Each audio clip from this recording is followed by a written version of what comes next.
Refrigerator cold. Tuba trombone. I thought I had a tough playing this. I mean, you do have some words and keys and springs.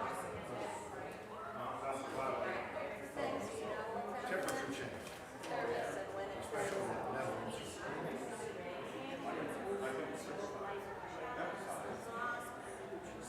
But I have to say, you're right. Trombone is maybe the most challenging.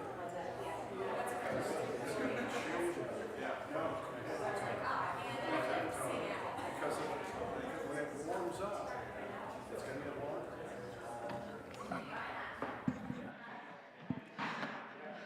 Good morning and welcome to First Unitarian Church of St. Louis. My name is Pam Geppert and I use the she, her pronouns, and I am a member of the worship committee.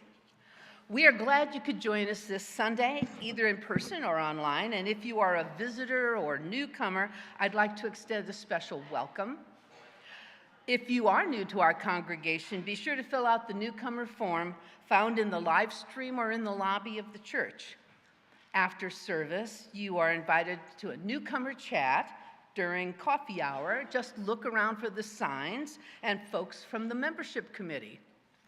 We welcome families with children. Families with children are invited to connect with our Minister of Congregational Life, Reverend Sabrina Trupia, for more information about our religious education program.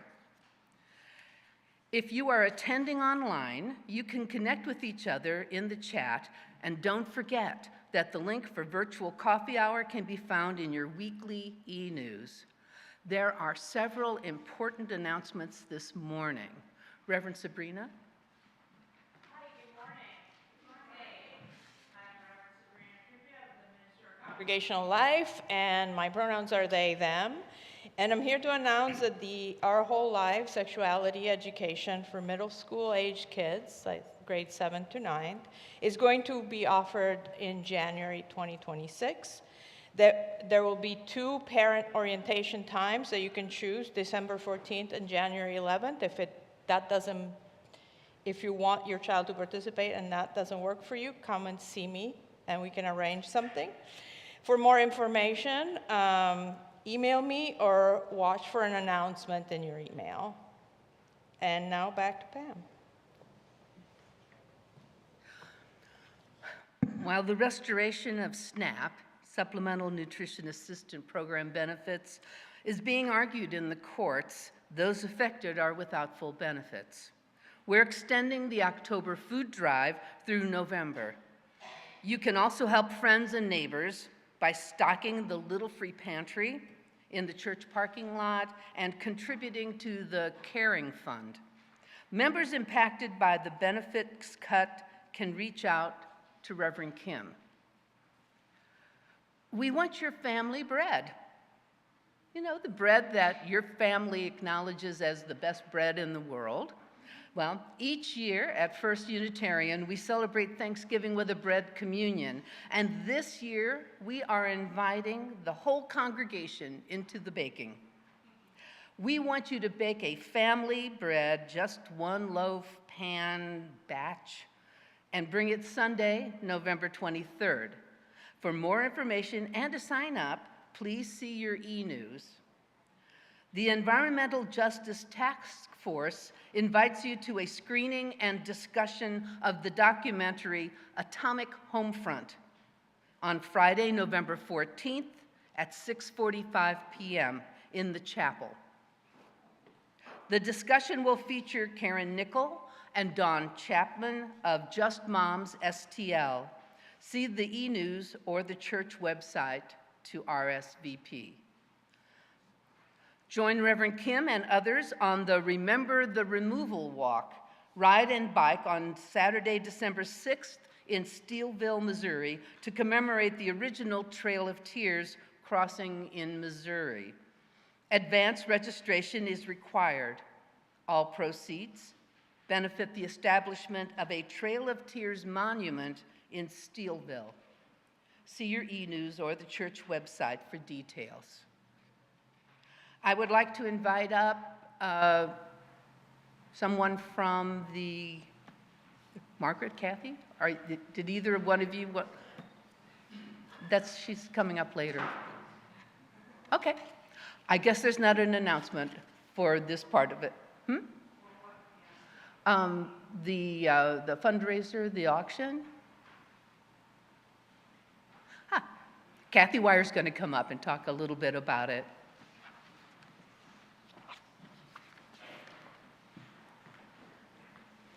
I just had question marks on there, so I wasn't sure.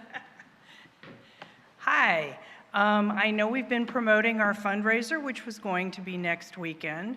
I have now learned after 2 fundraisers in a row that just couldn't quite get going in this fall pre-holiday season, that we just needed to move it. So the fundraiser will happen. It will happen on February 7th. Same plan, same everything. We will be in touch with the folks that had signed up to find out, what you want to do. But please don't come next Saturday because we won't be here. And mark your calendar for February 7th. Thank you.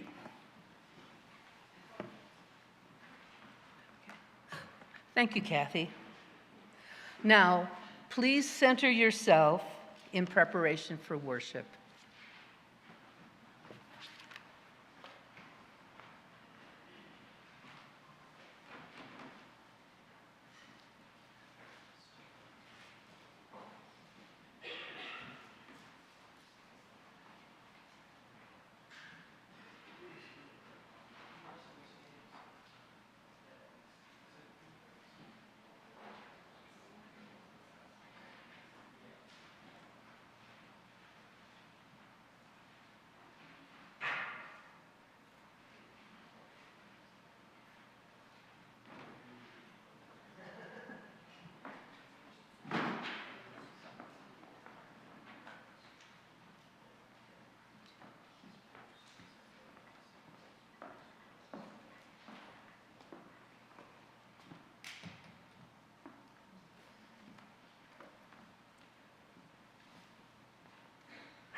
Welcome to this religious community where we affirm the worth and dignity of all who enter.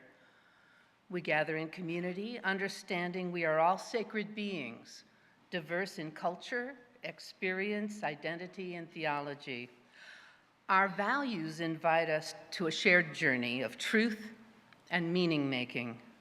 Together we foster a spirit of gratitude and generosity, so that all may feel welcome and all can thrive. We are glad you are with us this morning.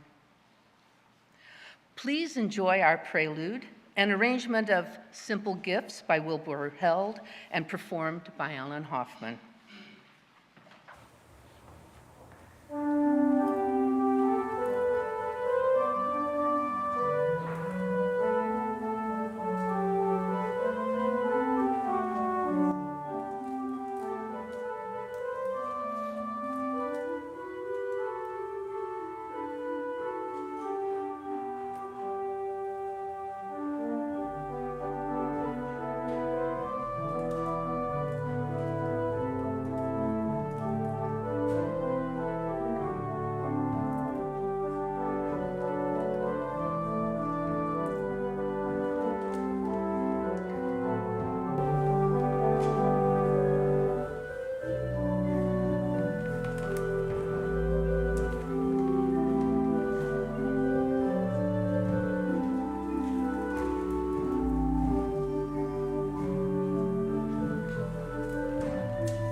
Good morning. I am the Reverend Kim Mason. My pronouns are she, her, hers, and I serve this congregation as lead minister. Our theme for the month of November is nurturing gratitude. I invite you into worship with this poem, Praise Song for the Day, by poet Elizabeth Alexander.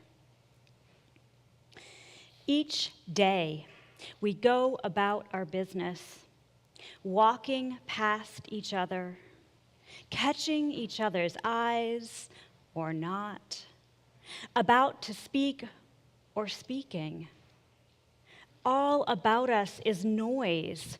All about us is noise and bramble, thorn and din, each one of our ancestors on our tongues.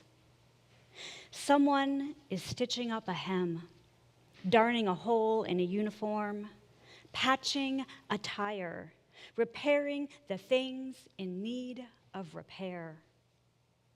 Someone is trying to make music somewhere, with a pair of wooden spoons on an oil drum, with a cello, a boombox, harmonica, voice.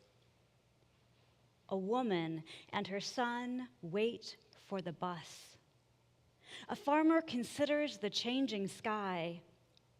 A teacher says, "Take out your pencils, begin." We encounter each other in words, spiny or smooth, whispered or declaimed, words to consider, reconsider. We cross dirt roads and highways that mark the will of someone, and then others who said, "I need to see what's on the other side.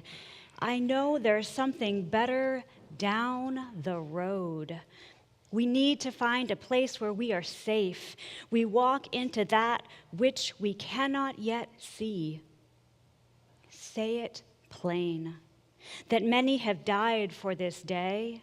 Sing the names of the dead who brought us here, who laid the train tracks, raised the bridges, picked the cotton and the lettuce, built brick by brick the glittering edifices they would then keep clean and work inside of. Praise song for struggle. Praise song for the day. Praise song for every hand-lettered sign, the figuring out on kitchen tables. Some live by love thy neighbor as thyself, others by first do no harm or take no more than you need. What if the mightiest word is love? Love beyond marital, filial, national, love that casts a widening pool of light, love with no need to preempt grievance. In today's sharp sparkle, this winter air, anything can be made, any sentence begun. On the brink, on the brim, on the cusp, praise song for walking forward in that light. Please rise as you are willing and able and join in our hymn of the month, number 326, All the Beauty We Have Known. Amen.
Today's chalice lighting words are from creative writing teacher, essayist, and poet Katie Steele. Gratitude and friendship boil down to a few things for me. The chalice and the flame symbolically help me sort it out. I am grateful for friendships that make life sacred. Friendships turn sadness into joy, fear into faith, and the common into magic. Just as the chalice was a centering force in our Words of the Spirit meetings, friendship is a centering force in our lives. Deep friendships remain through change. Deep friendships remain through challenge. Deep friendships remain through time. Deep friendships remain when we leave this life. The flame speaks to the spirit of friendship that endures. The flame speaks to the heart of friendship that lights our way in dark times. The flame speaks to the holy nature of friendship, allowing for transformation and beauty beyond words. I am grateful for all that.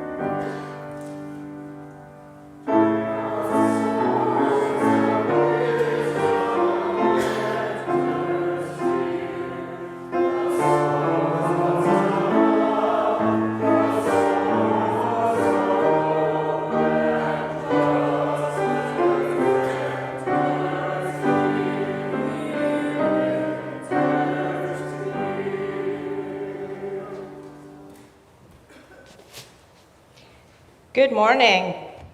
I'm over here. So today's, for those of you who weren't here for the announcements, I'm Reverend Sabrina Trupia. I serve this congregation as the Minister of Congregational Life. Hi. Today's connection moment is a story. It's from a story. It's not the whole story because the whole story is too long. Entitled Grow Kind by John Lasser and Sage Forster Lasser with illustration by Christopher Lyles. As you listen to the story, in addition to wondering what does generosity, which is what we're doing with the kids today in class, and gratitude have to do with each other than the obvious, let's wonder how can we tell if somebody's being kind, and whether or not we can always tell if somebody's being kind. So this is Kiko and her dog Chico. One day, Chico woke up and went outside to check out the garden. All the fruits and vegetables were ripe and ready to be picked. And so Kiko went down to work and ready to harvest the bounty. And look, there's a lot of stuff. There is beets and carrots and broccoli and peas and tomatoes and a bird. And so then she harvested everything. And first of all, she offered some of the harvest to their dad because he liked to cook. He was very happy.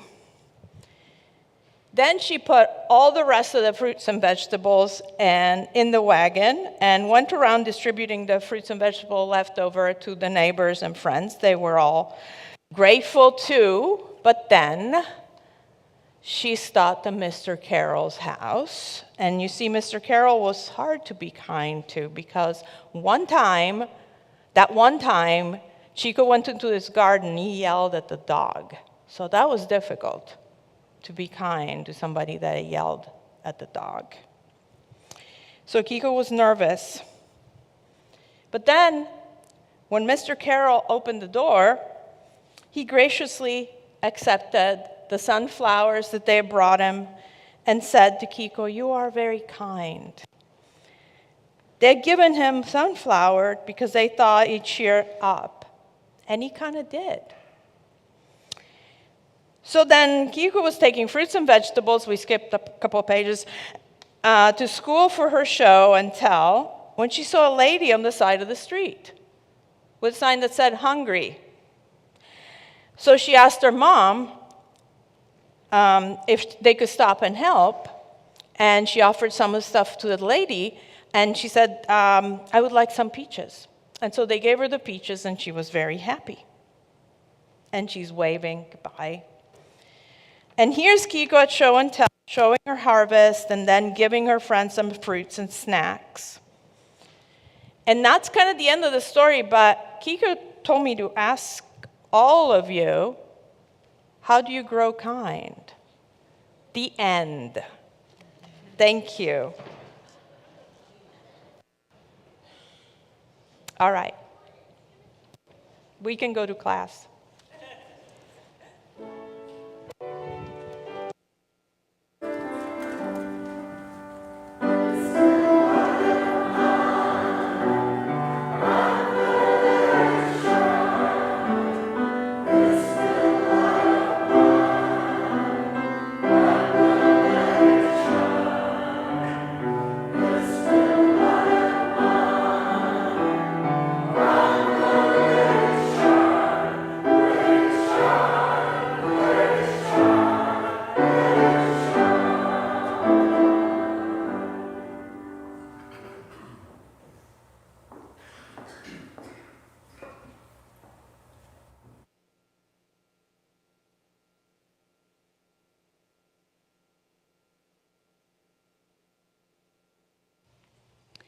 Each week, we bring our joys and celebrations, sorrows and concerns with us into this community. When we share our news, both happy and sad, we nurture gratitude for all that is our life. This morning, as I read the joys and concerns, you are invited to come forward and drop a stone in the bowl of water for those things weighing you down, and to take a bubble wand and blow bubbles on your way back to your seat for those things that are lifting you up. You are invited forward at this time. And in our community, we share the worry of winter coming, and it looks like it's going to be a cold one. We have someone who's having car trouble this morning. I hope they were able to make it here or are watching online.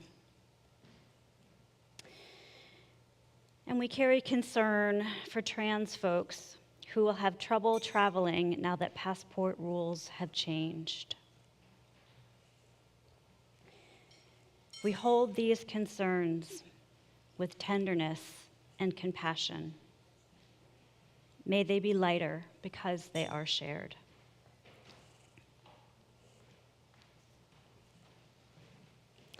And in our congregation, we celebrate with Lawrence Barker and Teresa J., who are happy to share the marriage of their son, Charles Barker, to Mason Siddick on October 3rd, 2025. And in our congregation, we celebrate with Laura and Zacker on their retirement. Whoop, yay. And we have someone who was visited by the cat distribution system again and tried to refuse delivery. It says they tried. I don't think they succeeded. And this morning on Veterans Day weekend, we honor veterans and their service. We lift up these joys with gladness and celebration. May they be magnified because they are shared. With many joys and concerns remaining unspoken in our hearts and minds, please join me in a spirit of prayer and mindful attention with words from the Reverend Odette Fulbright Fulson. Today, we bow our heads in recognition of the great service and sacrifice that some have been asked to make. Living through the horror that is war, facing death or physical harm as a specter looming around any corner, we say thank you and know that it will never be enough. Spirit of life and love, holy within and among us, help us to embrace those we have sent forth in our names into danger. Give us the strength of will to serve them as they have served us. May they never hunger. May they never thirst. May there always be meaningful work for their hands. May they receive healing care in abundance, and may we, the grateful heirs of a nation built on the idea of liberty, be faithful to pursuing that dream in our own lives and actions.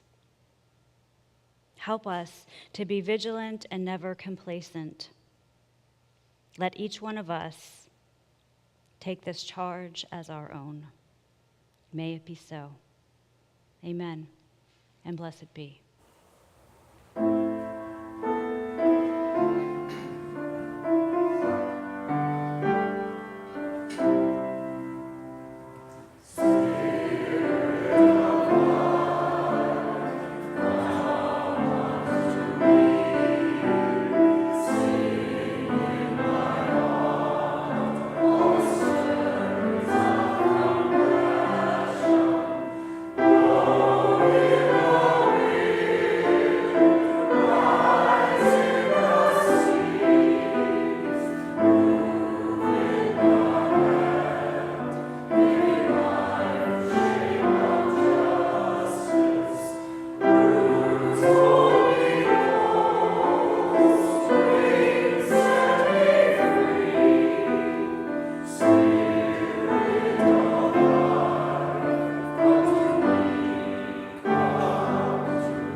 It is the tradition of the First Unitarian Church of St. Louis that each fall we award a series of microgrants through our First Church Community Fund.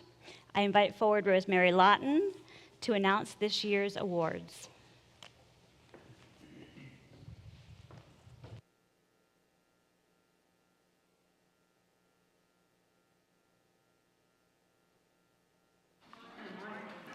So Kim mentioned the First Church Community Fund. Created in 1985, this endowment was established by one of our late members, Rennie Shooter, to ensure that our church members remained engaged with social justice issues in the community. Rennie herself was very involved in a myriad of causes and was also a leader for many years in this church.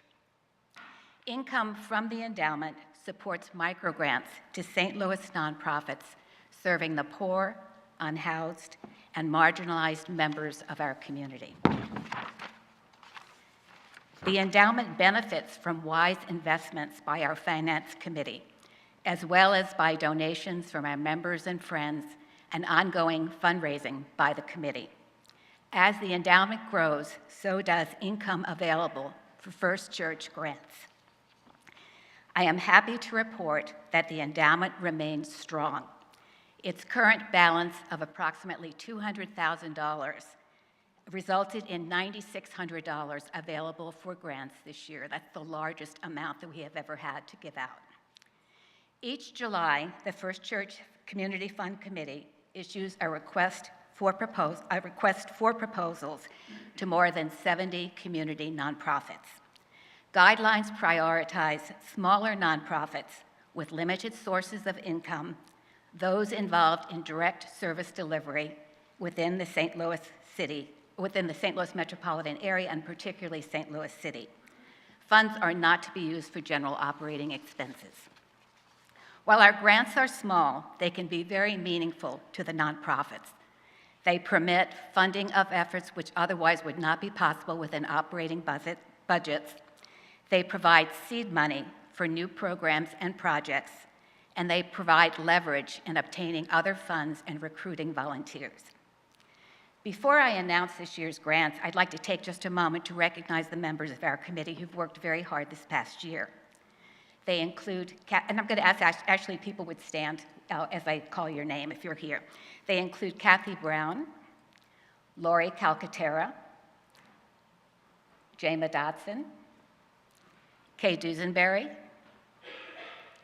Pam Gemple, Deborah Kavanaugh Grant, who I believe is with the RE group this morning, Julia Hart, Donald Jeffries, Wanda Manhanke, Margaret Weck, and Laura Zacher.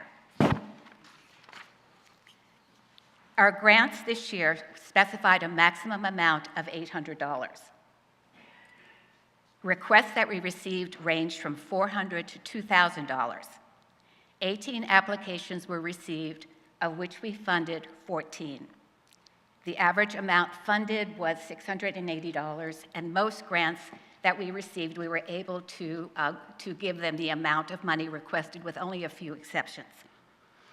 The grants included All Nana's Kids Closets, which does ongoing drives to ensure that all kids have warm clothes during the winter months, and our money will be used to purchase gloves. AmeriCorps, which serves the unhoused in Soulard, and they do that on a year-round basis. They offer a place for people to come and receive a warm meal, have their phones recharged, receive mail, and take a shower. And in the winter months, they morph into a winter shelter serving 80 individuals. We will be providing them lockers for cell phones and wallets to keep them secure, and also temperature gauges for their refrigerator and freezers so that their food is kept within guidelines. Cornerstone Center for Early Learning, located in the Shaw neighborhood, serves a population of children who come from families that are at or below poverty levels, and our funds will give them short-term scholarships when families are in crisis. The Crime Victim Center, we are providing language translation services for 65 non-English speaking clients. Gateway 180 has asked for money to supplement their food budget due to cuts in SNAP, and we will provide a week's worth of food for their single women clients. Grace and Peace Winter Shelter, our neighbor in the Central West End. We are providing gap money to assist women from moving from the shelter into housing, covering things like deposits, utility bills, and any legal fees that they may have to pay. The Healing Action Network serves adult victims of sexual exploitation and trafficking. Our money will compensate for the loss of some SNAP funding and help in the operation of its Healing Hunger Pantry. The Immigrant Home English Learning Program, also known as iHelp, they provide English lessons to immigrant children and adults, and we will be providing them workbook materials for their educational programming. Metro Trans Umbrella Group asks for adaptive wear items for folks who are transitioning and also for bus passes. Safe Connections operates a 24-hour hotline to reduce the incidence of relationship violence and sexual assault. Our grant will be used to market, attract, and train volunteers for their hotline. The Covering House serves children and teen victims of sexual exploitation and trafficking. Our grant will be used for clothing and personal care items for their children in community and residential programming. Unleashing Potential, we will be providing infant formula for 64 children in their early childhood education program. The Walker Scottish Rite Clinic serves children at the Tabernacle Community Development Corporation. Last year, we provided an initial battery of testing that was so successful they have asked for the more advanced testing materials to be able to test for expressive and receptive language deficits in children. And then finally, the Wellston Loop Community Development Corporation serves clients in the Wells Goodfellow and Hamilton Heights area. Their clients live in abandoned housing around the Community Development Corporation. They provide meals, peer counseling, referral to behavioral care and chemical dependency services, showers, and wound care. We will be providing them food to supplement their budget and gift cards to incentivize their clients to attend classes. Our grants program and Rennie's Legacy recognizes important work being done in our community. It also makes us informed about the issues, challenges, and problem solvers outside of our church walls. We have two opportunities today. One is I hope you will consider giving generously to our designated collection. And then secondly, I'm thrilled again that we have folks returning from each of these organizations to talk to you about the work that they're doing. I hope that you will take a moment to introduce yourselves, welcome them to our church, and find out more about their important work. Thank you.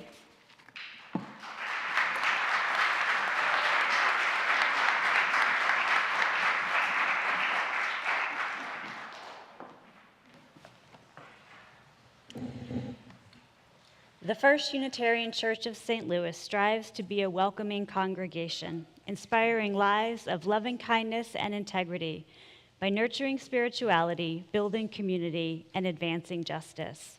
All non-pledged donations received this morning go to support the First Church Community Fund. This morning's offering will now be received.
for the gifts of service, for the gifts of kindness, your contributions of money and items for those in need in our community, and for your contributions this morning to this congregation and your gifts every day.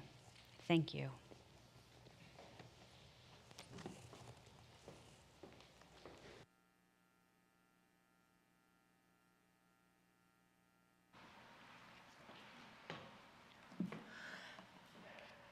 This morning's reading is Practice Gratitude by Steve Garnaas Holmes. Gratitude, the yoga of the gods, may sometimes take a little practice. Each day, select one thing to be grateful for: a cup of water, a wisp of green, sun on a stone, a friend's memory, gravity so that we don't float away. Hold your gratitude like a seashell in your hand and rehearse it. Come to it new again and feel the surprise.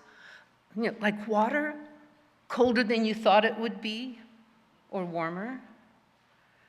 Each day, add to the things you allow yourself to tumble into gratitude for, until you become grateful for everything. For the rust on the lock, the sun on the broken glass, the silence after the bird song. For the grace hidden in ugliness, for the presence waiting in emptiness. For the blessing enfolded in troubles. Become universally and equally grateful for everything until your gratitude becomes meaningless, as will your desires and expectations, until none of that is real. Only the seashell that you hold in your hand with unspeakable, unshakable gratitude.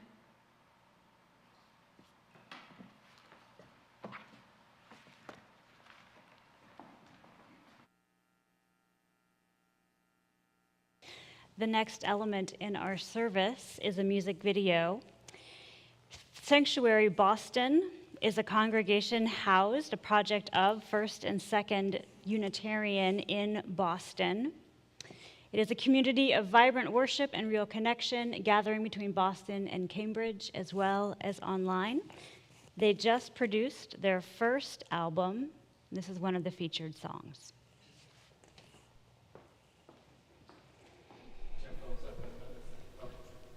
One, two, three.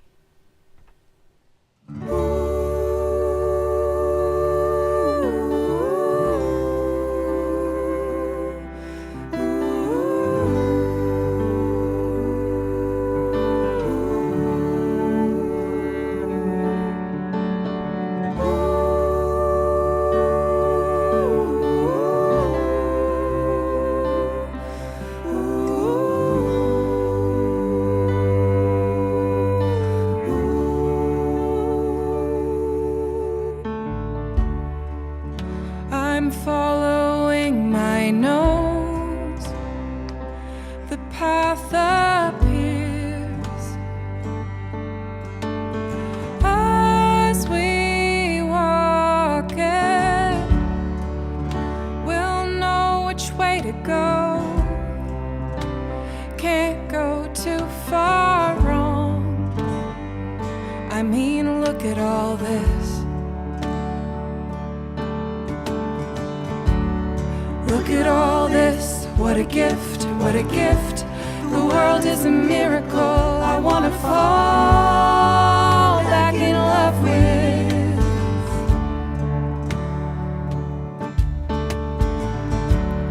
This is a prayer, if you're there, could I find more of this?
on the door. It's the no, it's the yes, it's the kid in the store.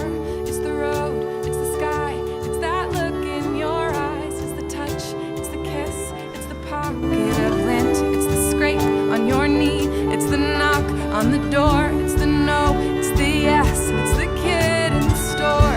It's the road, it's the sky, it's that look in your eyes. It's the touch, it's the kiss, it's the pocket of lint. It's the scrape on your knee, it's the knock on the door. It's the no, it's the yes, it's the kid in the store. It's the road, it's the sky, it's that look in your eyes. It's the touch, it's the kiss, it's the pocket of lint. It's the scrape on your knee, it's the knock on the door. It's the no, it's the yes, it's the kid in the store. Look at all this, what a gift, what a gift. The world is a miracle I wanna fall back in love with.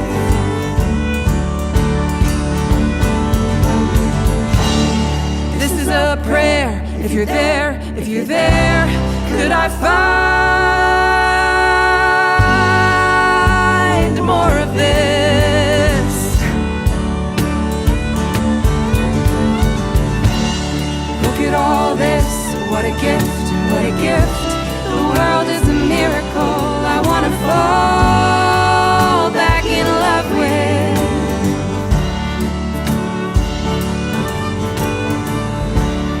This is a prayer, if you're there, could I find more of this?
Let's try that again. That's how we're going to win. Not fighting what we hate, but saving what we love. The Last Jedi. The Reverend Victoria Safford tells us a story about finding a note taped to her door one fall. It wasn't signed, but she knew who wrote it. She goes on to tell us, I forgot to tell you when I met this morning that there are little gold stars all amongst the bittersweet. It's all there, mixed together. As Safford tells the story, she says, I had just met with this person who was not quite in crisis, but dancing on the edge. It was painful, painful stuff, faced with courage. And here, hours later, was this slightly mysterious, elegant message. And I thought, how amazing it is that some people can render even the most desperate experience poetically. And what a gift this is, this making of art out of ashes. Safford is describing a practice of gratitude in which we acknowledge both the beauty and the struggles of life with appreciation. You don't have to enjoy the struggle. or even like it. But if you can stay present without numbing out, you can be present to the wonder and awe of the universe. Gratitude places you in the energy field of plenitude. Perceiving life in a consciousness of gratitude is literally stepping into another dimension of living, explains New Thought minister Michael Beckwith. Suddenly, the seeming ordinariness of your day takes on a divine sparkle. Safford continues her story about the bittersweet. The next day, there came a second message from the same person. It's me again, calling back about the stars and bittersweet. I forgot to tell you, I stuffed it all in the garbage bags, and they're in the closet in the social hall. Those berries make an awful mess. So much for metaphor. It turns out the congregant was talking about literal bittersweet entwined with glitter garland. Oops. But here's the thing. The gift of wonder and hope and resilience, it's still there.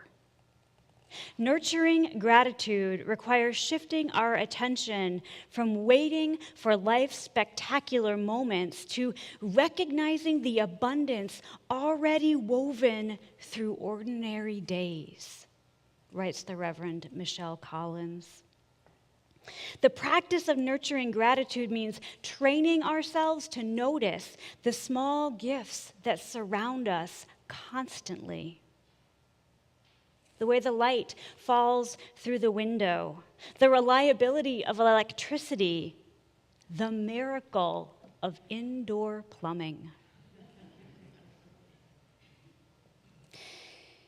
In the song from Sanctuary Boston that we played just a moment ago, the chorus goes, "Look at all this, what a gift, what a gift. The world is a miracle I want to fall back in love with."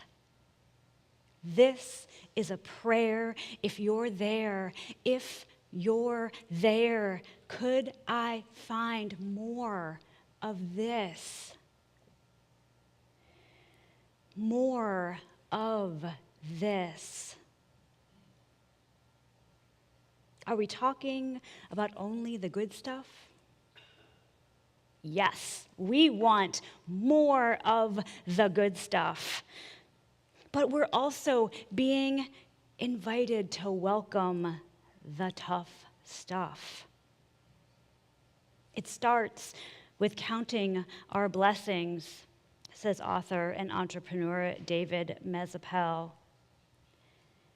If you are not grateful for the good things in your life, you will never be satisfied. Take inventory of the good all around you, but don't neglect what's not great either. You need to be grateful for the hardships, the obstacles, the failures. Why? Because these are the points of wisdom in your life. They give you strength, they teach you how to persevere, and they form your resilience. This is a theology of more that says, in the words of Steve Garnath Holmes, each day add to the things you allow yourself to tumble into gratitude for, until you become grateful for everything. For the rust on the lock, the sun on the broken glass, the silence after the bird song, for the grace hidden in ugliness, for the presence waiting in emptiness, for the blessings enfolded in troubles. Become universally and equally grateful for everything. What are the gifts in your life? What are you grateful for? Take a moment and turn to your neighbor and share one good thing you are grateful for and one hard thing you are grateful for. Go ahead.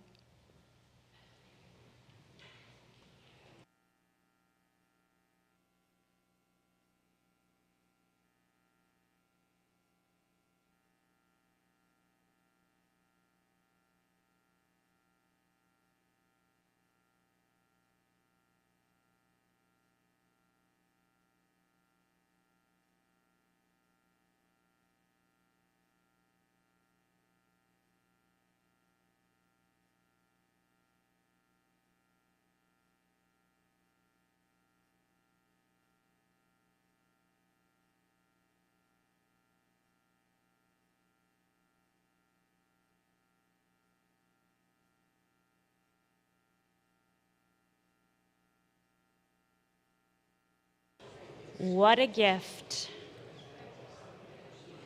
What a gift.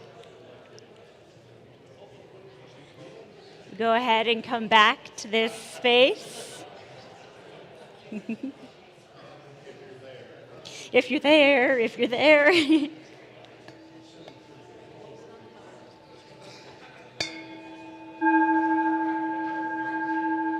it really.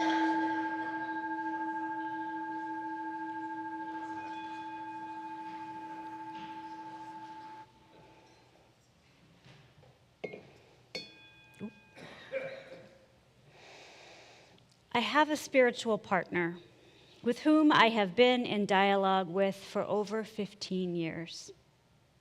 We meet by phone once a week and we ask each other two questions. How is your spirit, and where have you experienced the divine?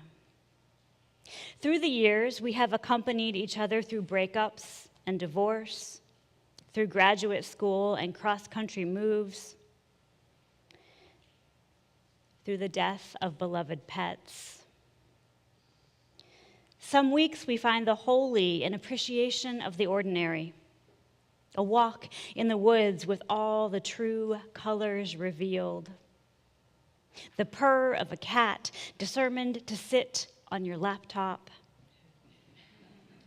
the glory of music that speaks to your heart, the grace of compassion in a moment of vulnerability. Other weeks, the divine comes in the form of challenge and heartbreak, a meeting canceled, a job hoped for but not won, the death of a sibling, the devastation of a tornado, the frustration and challenge of aging, the future worked and struggled for that didn't come into being. And occasionally, one or the other will say, we didn't experience the holy that week. And the response is always the same. What got in the way? And how will you make space to experience the divine in the week ahead? Episcopalian theologian Barbara Brown Taylor writes about just this in her book, An Altar to the World, saying that the holy, the spirit of love, is all around us, and that we choose whether to be present to it. She says, I can set a little altar in the world or in my heart. I can stop what I'm doing long enough to see where I am, who I am with, and how awesome the place is. Human beings may separate things into as many piles as we wish, separating spirit from flesh, sacred from secular, church from the world. But we should not be surprised when God does not recognize the distinctions we make between the two. earth is so thick with divine possibility that it is a wonder we can walk anywhere without cracking our shins on altars. In the world we live in, distracted minute by minute, distanced moment by moment, by the siren calls of judgment and fear, it is hard to stay present to that which has ultimate meaning in our lives. It is hard to hear the voice of love calling us into connection with ourselves and the world. Thus, a theology of more includes engaging in a spiritual practice of loving the world. I became a religious professional in August of 2001. A month later, the world changed, and it's been changing. Much of the 21st century has felt like change and loss. The combined effect of NAFTA and the internet age forever changed the economic and employment landscape of the United States, exchanging manufacturing jobs for tech gigs. A 20-plus year war in Afghanistan sent a generation of veterans home with unresolved trauma. And climate change went from a vague threat to a lived reality as increasingly extreme weather brought devastation through fire and flood, storms and drought, heat domes and polar vortexes. Societal changes have brought our attention to LGBTQ rights, Black Lives Matter, and immigration justice. Not once, but twice have we failed to elect a woman president. A global pandemic killed millions, highlighting the growing gap between the haves and the have-nots in our country and around the world. And we haven't even talked about this year. At moments, it feels like too much coming at us all at once and on all fronts. How do we hold it all? Unitarian process theologian Bernard Loomer wrote, "The world in all dimensions of its being is the basis for all our wonder, awe, and inquiry." When the world feels like it is coming apart, our spiritual practice is to fall back in love with it because we save what we love. Our pursuit is wonder, our discipline is awe, our work is curiosity. How do we hold all the doubt and loss and change? How do we hold all the beauty and wonder and reverence? We stay present. We practice gratitude, and we open ourselves to wonder. There is a quiet light that shines in every heart, writes Irish poet and priest John O'Donoghue. It draws no attention to itself, though it is always secretly there. It is what illuminates our minds to see beauty, our desire to seek possibility, and our hearts to love life. Without this subtle quickening, our days would be empty and wearisome, and no horizon would ever awaken our longing. This shy inner light is what enables us to recognize and receive our very presence here as a blessing. We enter the world as strangers who all at once become heirs to a harvest of memory, spirit, and dream that has long preceded us and will now enfold, nourish, and sustain us. The gift of the world is our first blessing.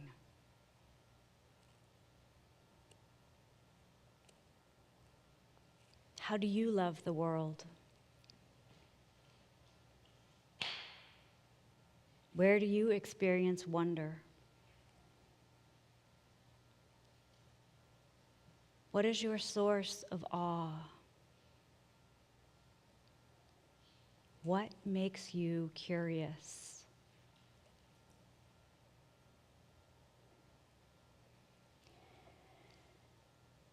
We are living in interesting times, challenging times, transformative times.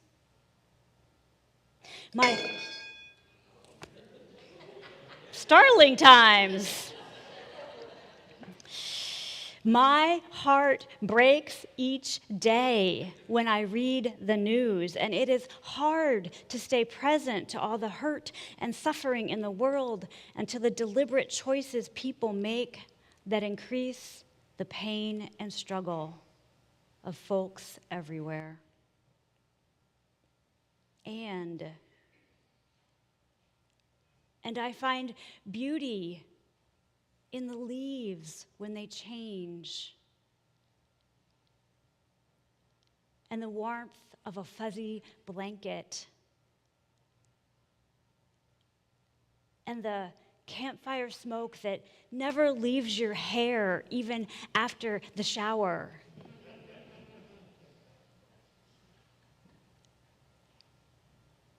I am quite clear on our task at this time. A theology of more says our job is to lean into gratitude and to practice loving the world in all its beautiful, scary, hard, and wonder-filled ways.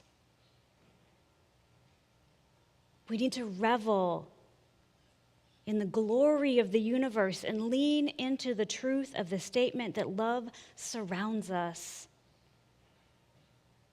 To know it here, whether or not we feel it on any given day.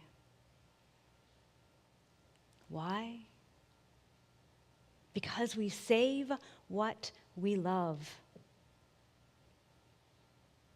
We love our trans and non-binary friends and neighbors. We love our LGBTQ plus friends and neighbors who achieved marriage equality just 10 years ago. We love our immigrant and refugee friends and neighbors under attack from ICE. We love our Black, Indigenous, people of color, friends and neighbors. We love our friends and neighbors who rely on SNAP for food benefits and the ACA for health care. We love the beautiful, wild, and natural places on this planet. We love the animals and insects, flora and fauna that contribute to the biodiversity of life and are threatened by climate change. What else do we love? What else can we love? Can we love it all? I believe in our ability to co-create the world we dream of, a world of equity and justice where all may thrive. In partnership with love, we create the beloved community. This desire to build a world of hope and healing isn't something we undertake out of obligation, but out of love, because we so love the world. At a time such as this, we need people who choose day after day to love the world and bless it with their commitment and engagement. We need people who find joy, generate hope, and seek justice. We need people who see the divine in others, find meaning in ordinary connections, and experience the of struggle. We need people who know that love surrounds us if only we are present to it. and not just when we crack our shins on it. A theology of more is grounded in gratitude. Gratitude for it all. Gold stars and bittersweet, all mixed up together. Gold stars and bittersweet. What a gift. What a gift. The world is a miracle.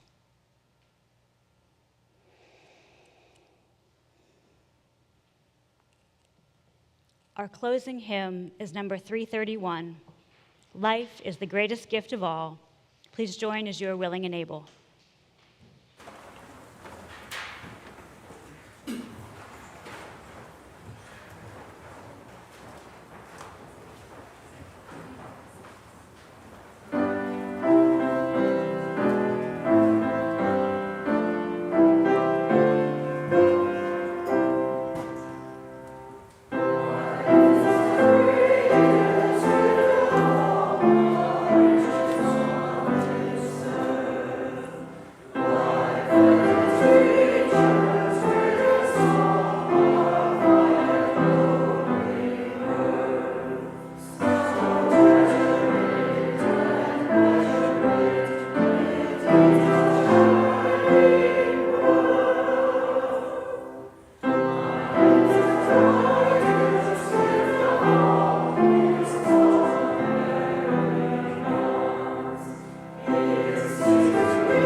The world needs you.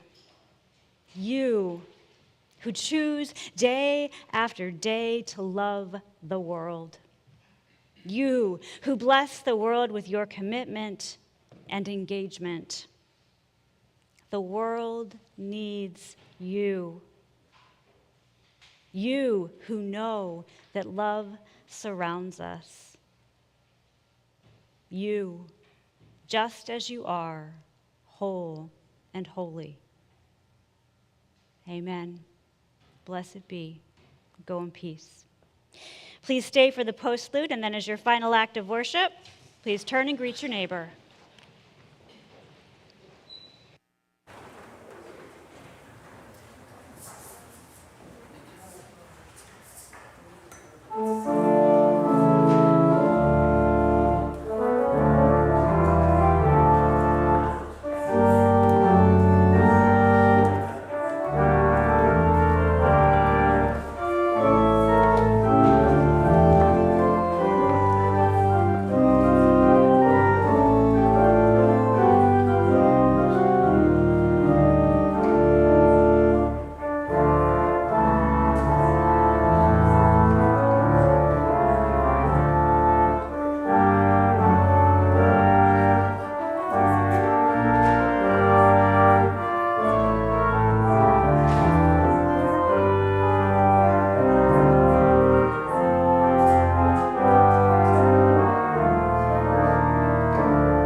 Yeah, I think